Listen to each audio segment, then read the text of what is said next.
শিশু বাচ্চাদের প্রসাবে অজু ভাঙবে কিনা, বিশেষ করে মা বাবার ক্ষেত্রে। মা বাবার জন্য আলাদা কোনো মাসআলা নাই ভাই, ভাঙলে সবার ক্ষেত্রে ভাঙবে, আর না ভাঙলে কারোর ক্ষেত্রেই ভাঙবে না।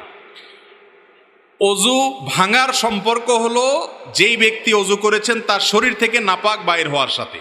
তার শরীর থেকে নাপাক বের হলে বা নাপাক বের হওয়ার আশঙ্কা তৈরি হলে, ঘুমালে নাপাক বের হতে পারে, বায়ু বের হতে পারে, তখন অজু ভঙ্গ হয়। বাচ্চার যদি পেশাব হয় তাহলে মা বাবার তো অজু যাওয়ার কারণ নাই, তবে সেই পেশাব যদি মা বাবার কাপড়ে লাগে, গায়ে লাগে, তাহলে যেই জায়গায় লাগবে সেই জায়গা নাপাক হবে। কথার কথা, বাচ্চা আপনার কোলে পেশাব করে দিছে, তাহলে ওই কোলে যেই কাপড় চোপড়ে লাগছে ওইটুকু ধোবেন। আপনার রানে শরীরে যদি লেগে থাকে সেই জায়গাটা ধুয়ে ফেললে আপনি পাক হয়ে গেছেন। গোসল করতে হবে এমন কোনো কথা নাই, অজু তো যাবেই না, কারণ অজু যাবে তো আপনার শরীরে নাপাক হলে। অজু গেলে তো পিচ্চির গেছে, আপনার যাওয়ার তো কারণ নেই। কথা কি বুঝতে পারছেন? পেশাব বের হয়েছে পিচ্চির, তাহলে মা বাবার অজু যাবে কি দুঃখে?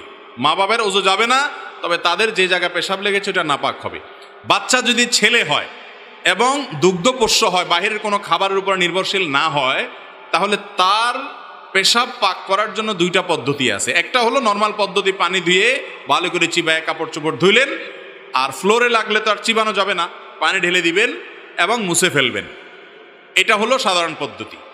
আর আরেকটা পদ্ধতি আছে, সেটা হলো ছেলে বাচ্চা যদি দুগ্ধপোষ্য হয়, শুধু মায়ের বুকের দুধের উপরে নির্ভরশীল হয়, এই বাচ্চা পেশাব করে দিলে যতদিন পর্যন্ত বাইরের খাবার না খায়, শুধু মায়ের দুধের উপর নির্ভরশীল হয়, এই বাচ্চার পেশাবের উপরে পানির ছিটা দিলেও সেটা পাক হয় বিভিন্ন বর্ণনা থেকে, এরকমটিও জানা যায়। কিন্তু যখন কন্যা শিশু হবে তখন সেক্ষেত্রে সাধারণ নিয়মে, অর্থাৎ প্রথম নিয়মটাই শুধু প্রযোজ্য হবে, ছেলের ক্ষেত্রে দুইটাই প্রযোজ্য হবে।